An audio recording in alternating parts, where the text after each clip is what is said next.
So we've focused on the home service industry. What I tell people is if the employee gets in the truck and goes to someone's house to do work, we get treated. Yeah. And the thing is that we're not really recruiters because I don't have a recruiting background. I have a marketing background. That's right. So our system is basically marketing for employees the way you market for customers. And in doing that, the thing about it today, it's an employee's market today. Employees have many choices, and you have to put your choice in front of them in a way that gets their attention.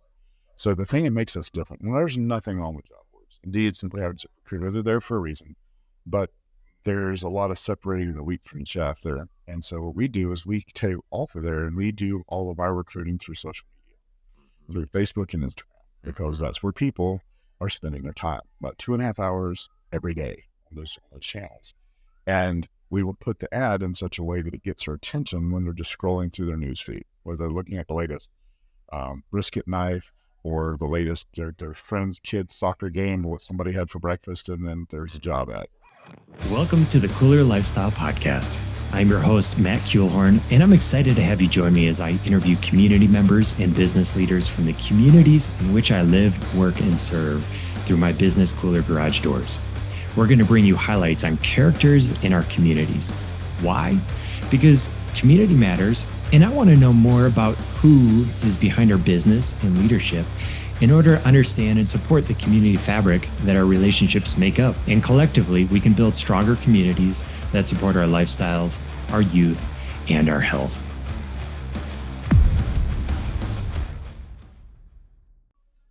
Ladies and gentlemen, welcome to the Koolers Lifestyle Podcast. I'm your host, Matt Kuehlhorn. Today, I have the honor of sitting live with Jody Underhill.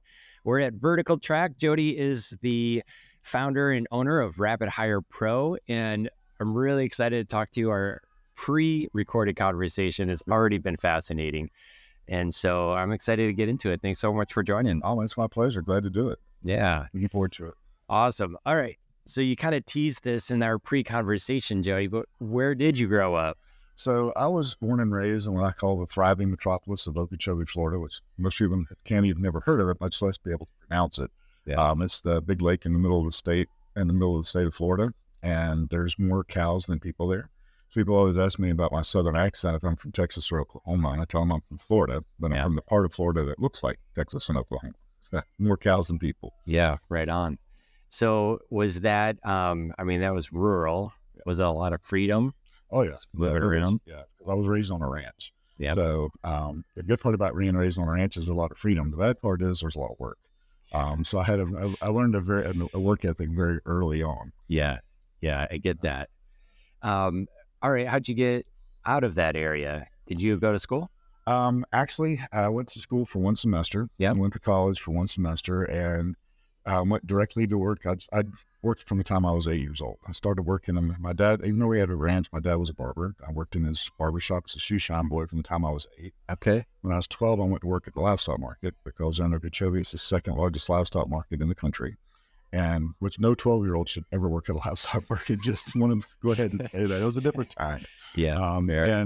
But from there, I went to work in a grocery store. And I've always moved up very quickly, and by the time I was 19 years old, I was an assistant manager of a full-size grocery store. Mm-hmm. But I was working like 80 hours a week. This was 1979, and I was making $26,000 a year at 19. That was like big money. That's pretty good. But I was killing myself, so I left and went to work for the power company. And as I tell people, I started there in Okeechobee, Florida, driving a forklift in the storeroom. And then I did go to school at night eventually and got my 4-year degree. But when I left, I was the executive director of national accounts for the entire company. And but at the age of 45, after 5 back-to-back hurricanes, I just decided I'd had enough, and I didn't retire. I resigned after a 26-year career and started a marketing agency. And the rest is kind of goes from there. Yeah, you're telling me a little bit about that. I'm curious. So do you think it was work ethic that drove you kind of up those ladders quickly, or is there something in a mentor or? I had a couple of mentors along the way. That was absolutely true.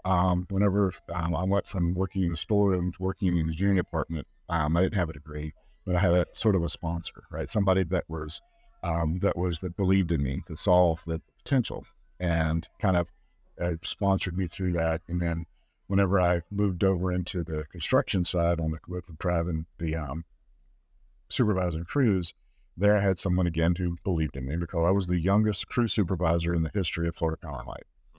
I had people working for me who had, because they're union employees, I had people working for me who started with the company before I was born. And I struggled with that. And that person pulled me aside and said, I brought you in here to do this, but not because of your age, but because of your skill and your intelligence. And so you need to go with that. And I didn't ever look back. But the one thing I did do is whatever role I go into, I learn everything about it. So that I know everything about it. So the first 6 months for me is pure hell because I'm nervous about everything and I'm like learning it. But then when I do, then I become usually the best at it. And that's not bragging, it's just what happened. But even at that, along the way, I tell people at 45 years old, I had a Learjet at my disposal. I traveled all over the country visiting national accounts. And now having an agency doing marketing or recruiting, I tell people that the worst day doing this is better than the best day at the power company. So you did power company, you resigned, and then you got into marketing.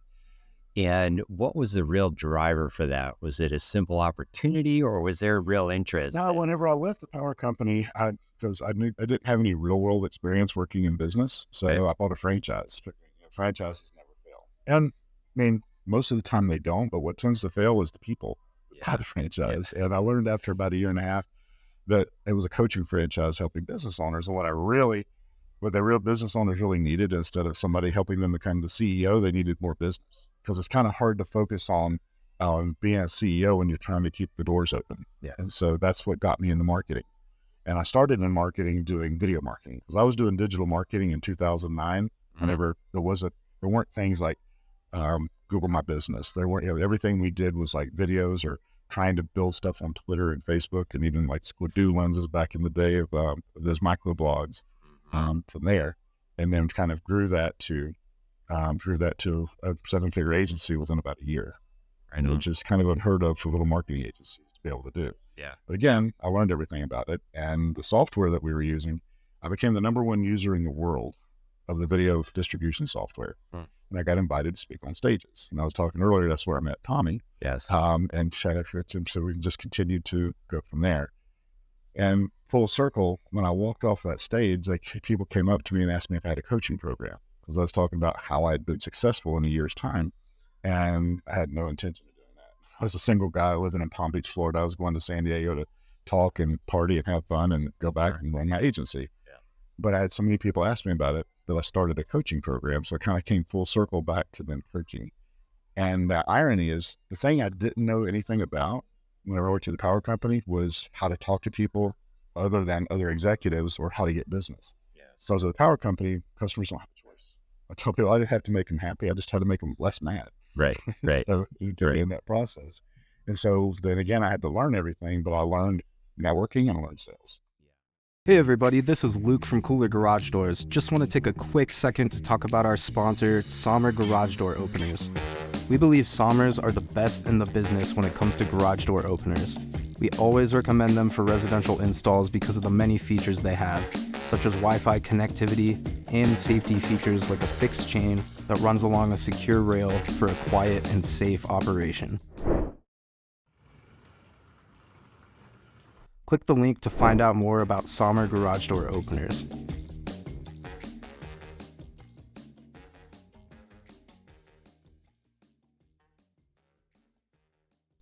It's awesome. So, I shared with you and for our listeners, it's a conversation around better business, community connection, and living longer. And we're about to extract some really good nuggets for better business, community connection, for sure. And just so folks know, we're at Vertical Track. This is a conference that's put together and hosted by Tommy Mello, A1 Garage Doors. He has just brought fire every time I've been here and brings in guys like you and Al Levy and just really top level information.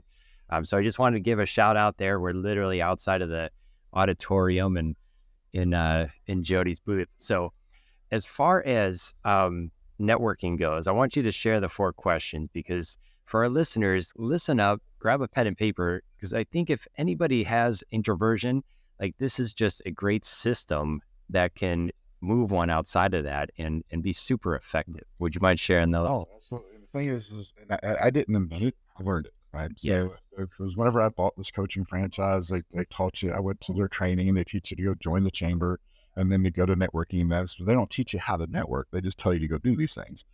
So I had the stroke of luck that the first time the day I joined the chamber, they said, we're doing a networking event. It's at this restaurant. If you want to go, we'll connect you with an ambassador that can introduce you to people. And if you're a member of the chamber and it doesn't have an ambassador program, every chamber should start one because it helps new members. Yeah. And so I go walk in the door. And the thing is that when you go walk in the door of a networking event and you're new, you go to one of the 3 B's, the bar, the bathroom, or the buffet. Yes. And so I've done them. and so I got there. I went to the bathroom because it gave me somewhere to be going to and somewhere to be coming back from when I left. I didn't even go to the bathroom. That's right. So when I came out, though, I bumped into this woman. She's like, so Jody, so what do you do? I was like, oh, I got to stop. I got to go back. First people that talked to me were trying to sell me their services. I had one lady, she goes, hi, my name is so-and-so. I'm with this network marketing company. And she handed me a balloon. This is a balloon. Your kids are going to love it. And I'm like, well, my little ones are 28 and 25 at the time. I was like, I don't think they want a balloon, and so if somebody else was called him Sprinkler Steve, and so people like hand out the business cards like a sprinkler. But Yes. so anyway, I came out and she's like, so Jody, so tell me, what do you do? I was like, well, on this franchise. And she's like, great. So how long have you been doing that? I was like, well, today and tomorrow will be 2 days that I've been doing it. She says, what do you like best about it? I was like, well, helping business owners. And she said, how would I know if someone I'm talking to would be a good referral for you? So the 4 questions are, what do you do? How long have you been doing that? What do you like best about it? And how would I know if someone I'm talking to would be a good referral for you? And I was like, that's different. So then a little reciprocity. So I asked her, so what do you do? She was like, oh, I help salespeople stop selling. I'm like, what? She said, I help salespeople stop selling. She says, those people buy in spite of the sales process, not because of it. And I was like, okay. And then so I was like, and the next day I joined her coaching program for learning how to do sales because I knew nothing about sales. And that's kind of what helped me do that. But then when I started the coaching program, the thing that everybody came to me for was that same advice on networking and sales. Yes. In order to do that. But those 4 questions, because in a networking event, everyone's nervous about how am I going to go in and tell people about my services? And the thing is, it's like, I think Zig Ziglar, that you become the most interesting person in the room by being interested in everyone else. Yes. And so by doing that with those 4 questions, it takes all the pressure off. You can walk into any room, into any group of people, because you get the little cliques at networking events, right? That 2 or 3 people, you've got the alpha personality that everybody's listening to. But when you walk up there, you just ask. It's kind of like dating, right? It's just like you ask them questions. Yeah. And just like, what do you do? That's not intrusive. And most of the time at a networking event, they got a name tag on, so you know their name, right? That's right. That's right. No, I love it because it's such a simple system. And, as we get into, I want to offer the opportunity for folks to hear what Rapid Hire Pro does and kind of a little bit of how it does it, because it is very systematic. And I think this is some of the gold. Anytime you can have a repetitive piece that gives scalability, that gives consistency, that's what a good business is built around. So thanks for that share. Rapid Hire Pro. This is recruiting for like this day and age. It's been shifting. I'm going to ask you a question about our new generation coming into the workforce because I had some interesting interactions in a social post. But before I get there, will you share a little bit about Rapid Hire Pro? Sure. What it does, who it helps? So we've focused on the home service industry. What I tell people is if the employee gets in the truck and goes to someone's house to work, we treat that. Yeah. And the thing is that we're not really recruiters because I don't have a recruiting background. I have a marketing background. That's right. So our system is basically marketing for employees the way you market for customers. And in doing that, the thing about it today, it's an employee's market today. Employees have many choices, and you have to put your choice in front of them in a way that gets their attention. So the thing that makes us different, well, there's nothing wrong with job boards. Indeed, simply average recruiter, they're there for a reason, but there's a lot of separating the wheat from the chaff there. And so what we do is we take off of there and we do all of our recruiting through social media, through Facebook and Instagram, because that's where people are spending their time, about 2.5 hours every day on those channels. And we will put the ad in such a way that it gets their attention when they're just scrolling through their news feed, whether they're looking at the latest brisket knife or the latest their friend's kid's soccer game or what somebody had for breakfast, and then there's a job ad. And what that does is it gets it in front of people whenever they're not necessarily looking for a job. So you got to basically make them aware of an opportunity. Just like half the stuff people buy on Amazon, they didn't buy it because they needed it. They bought it because they saw a video about it or they saw a Facebook post about it. It's like, I got to have that. Then it's the speed and automation, because nobody wants to go fill out an application the first time they see it. So we have automations built in, talking to them as a person from a person, moving them through the process of getting an application filled out and doing a skills assessment and doing a DISC assessment, which is a personality assessment. Then an automated video interview so you can see what they look like and how they communicate before anyone at the company has ever spent a minute looking at any of it. Mm-hmm. And what that does is it frees up a lot of time for the HR department, or we don't replace recruiters, we aid recruiters in doing that. So it's all the automations and moving people through. The other thing it does is it starts to show this new employee, this new candidate, that you have a culture of action and that you communicate differently than what anybody else that they're talking to does. Your ads stand out, just like you got amazing branding, right? The branding says everything about it, because if a lot of home service companies, their branding looks like Dollar General instead of Nordstrom's, right? Yeah. So you're proof of the fact, I'm sure things have changed from changing your branding. Yes. You'll see it. Your fans become a billboard, a traveling billboard. And so all of those things help to make it stand out. And then having the culture to keep them there is the next step. Yes. I love that. All right. You might have already started addressing some of the scenario I'm going to bring up. So I had an interesting interaction actually with my daughter, who is just entering the workforce. And I imagine this is for a lot of folks out there. And in posting this, I got a lot of feedback from other business owners and folks. And some of these folks are frustrated because the younger generation communicates different than what I did or what you did back in the day. And so the thing that I posted was that, my daughter feels that it's very weird to walk into a business and ask for a job.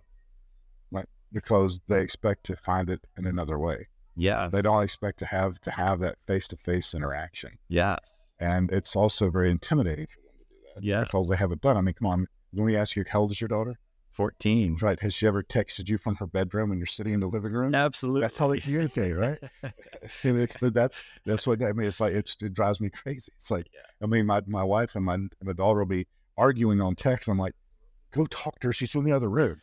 Y'all are both getting mad and you don't even know that what you're trying to do is help each other. Yeah. And so to that point, it's intimidating for them, for the newer generation. And they spend so much time online, right? I mean, they grew up with a phone in their hand. That's right. And the method of communication that they're most comfortable with is text. And it's like, because, I mean, if you look at it, 68% of employment applicants say they would rather hear about the result of a job application from text instead of email or a phone call.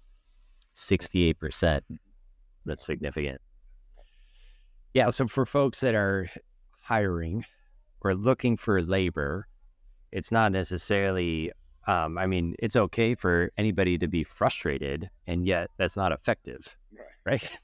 So adopting some of the technologies and just understanding how the newer generations interact and want to communicate. And also I have been trained like this. You were right. They grew up with these in their hands. This is what they know. And guess what else?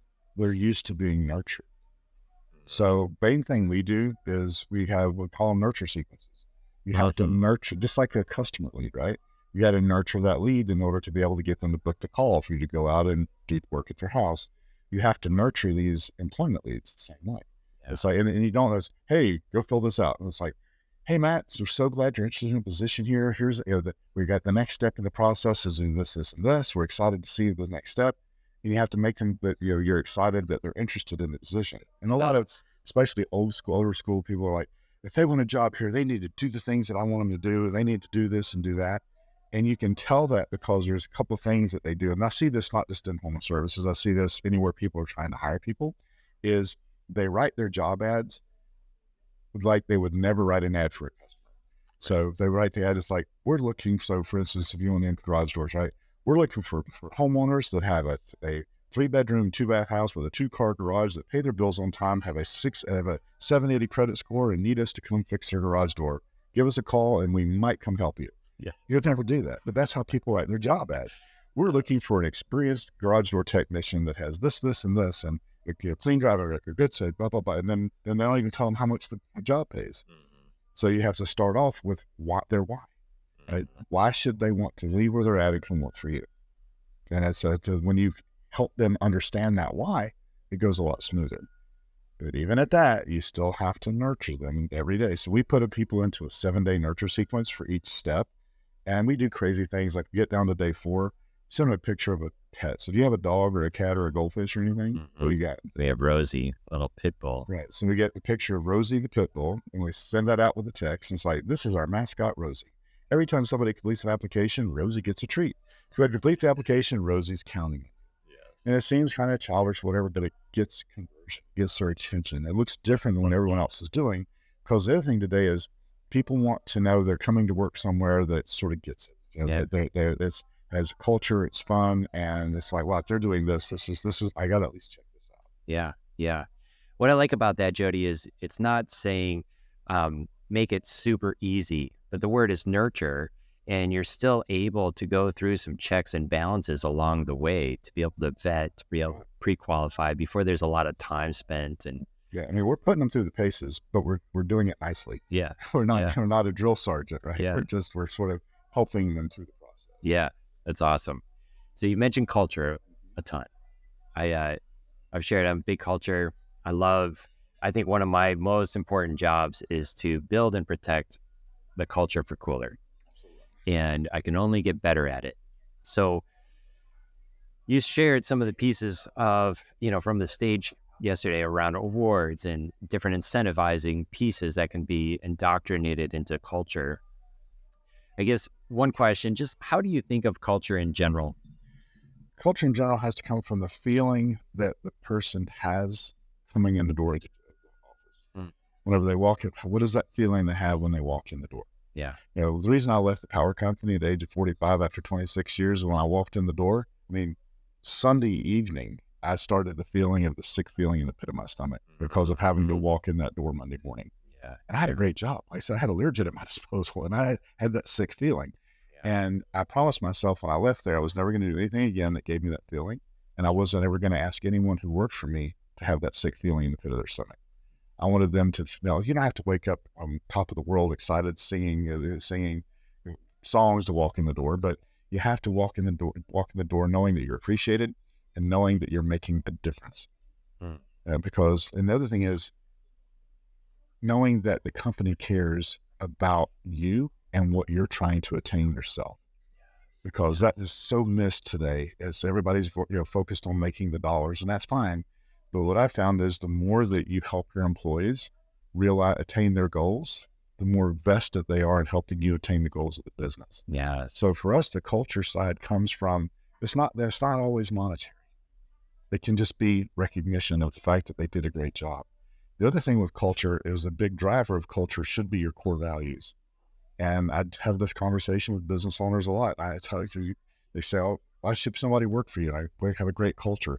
I'm so great. So explain that to me. And so it's for my core values. I'm like, what are they? And they have trouble telling me. I was like, well, do you have those written down? Do you recognize your employees whenever they do something that exemplifies your core values? Yeah. Because if you can't tell me what they are, how are you going to reward the employee or recognize them whenever they do something that exemplifies those core values? Yeah. And it's like, making a reward system that you reward them, and it doesn't have to be monetary. It can just be recognition, because from the statistics from the Gallup poll shows that employees that get at least one form of recognition a year are 47% more likely not to leave the company. Just one a year. A year. Imagine if you think about this. Let's put it in perspective. I do this a lot of time when I'm helping business owners grow their business. Yeah. You ever watch a football game? Yeah. You a football fan at all? Sure. So have you ever seen whenever a quarterback throws a pass to a wide receiver or a tight end and they make a first down? Yeah. And they just went 7 yards and they caught a pass that they're being paid millions of dollars to do. Yeah. And they celebrate like they just won the Nobel Peace Prize. That's right.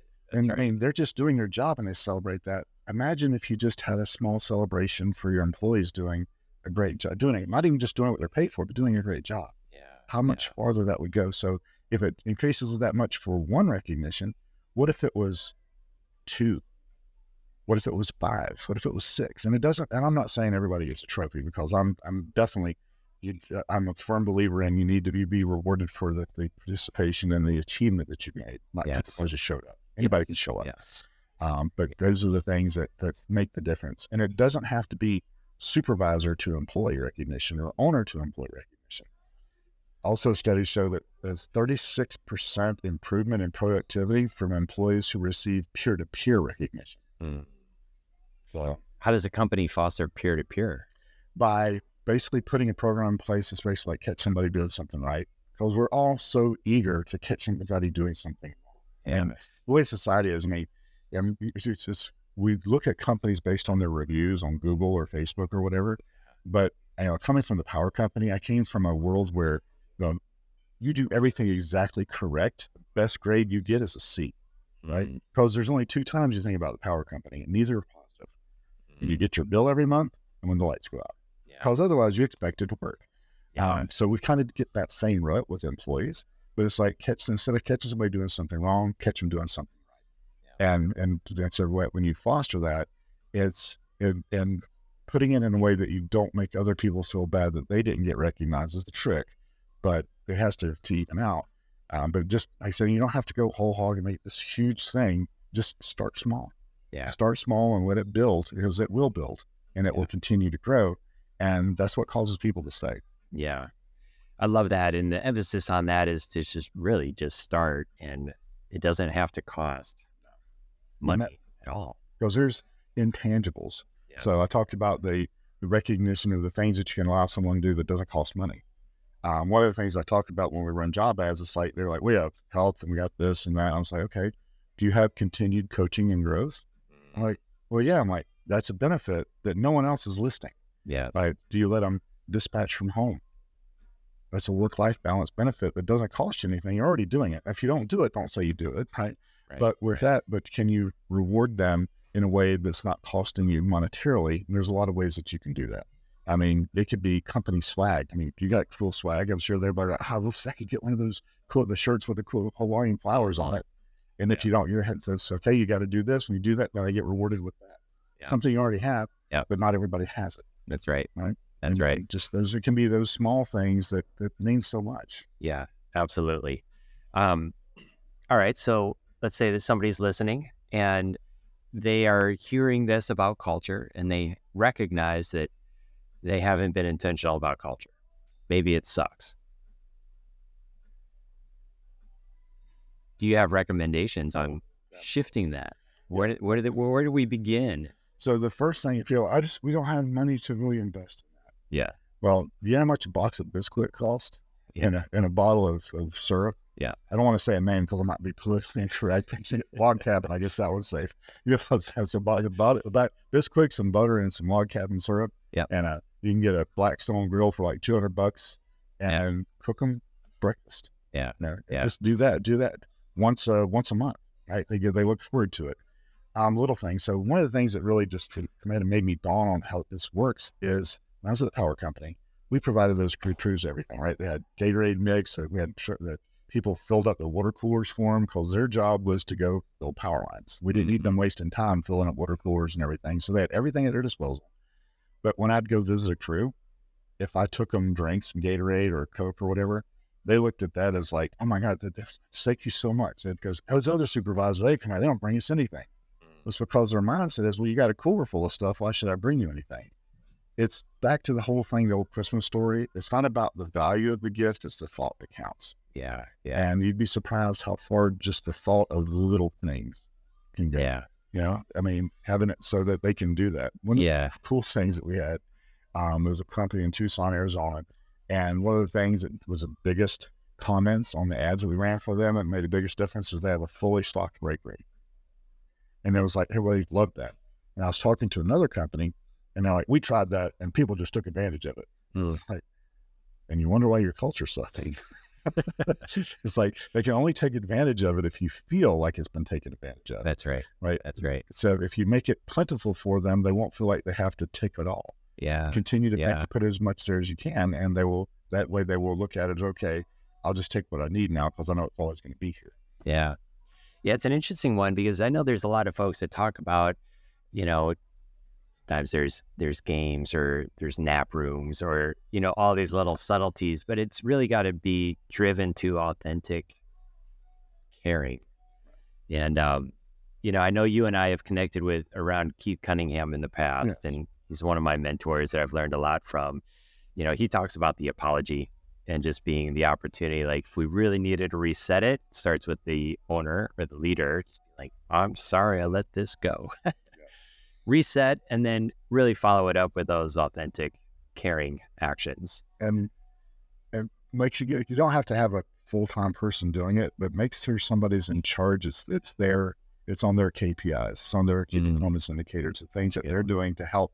It's not like help just do something once a week to make sure that things are happening. Yeah. So it's just the small things can go along, especially if there's no culture or bad culture. Doing little things can have a huge impact. Yeah. Yeah. I love it. Jody, for those in the home services, and even others, if you're open to it, how do people find you, reach out, learn from you? Yeah, it's real simple. It's just our website. It's rapidhirepro.com. There's a big green button at the top of it. It's schedule a call. And I don't do sales calls. Even though I do sales coaching, I don't sell. Yeah. I do what I call recommendations calls. I'll go through, look at your company, see what things are there, and I'll make recommendations of what you should do in order to improve whatever processes you're looking to improve. And if you want some help with it, great, we can do that. The other thing I do is different when everybody yells at me, you give so much away. I record the calls and I give you a recording of the call. Ooh, with exactly what we do. Here's our ads, here's the images, here's how we position things, here's exactly how our whole process works. And even if we're not the right fit, if you can take this and benefit from it, then we've done some good in the world. Because we are in business to make money, but we're firstly in business to help people. Yeah. Rapid Hire Pro. RapidHirePro.com. Are you also in social?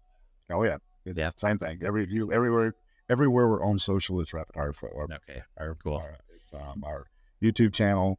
We just started our own podcast. Yeah. It's like, why don't you have one? I'm like, I'm so busy being a guest on podcast. So, but you're doing that, and on Facebook, it's just everything. It's Rapid Hire Pro. Yeah. Awesome.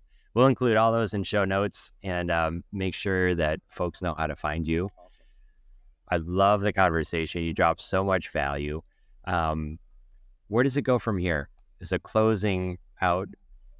What are we excited for over the next several years? So what we're doing is we're basically taking everything we do, everything is automated and systematic, and we're turning it into a complete recruiting, retention at suite. And our big thing is right now, my wife is certified. We have our chief operating officer is getting certified right now. They're drain managers.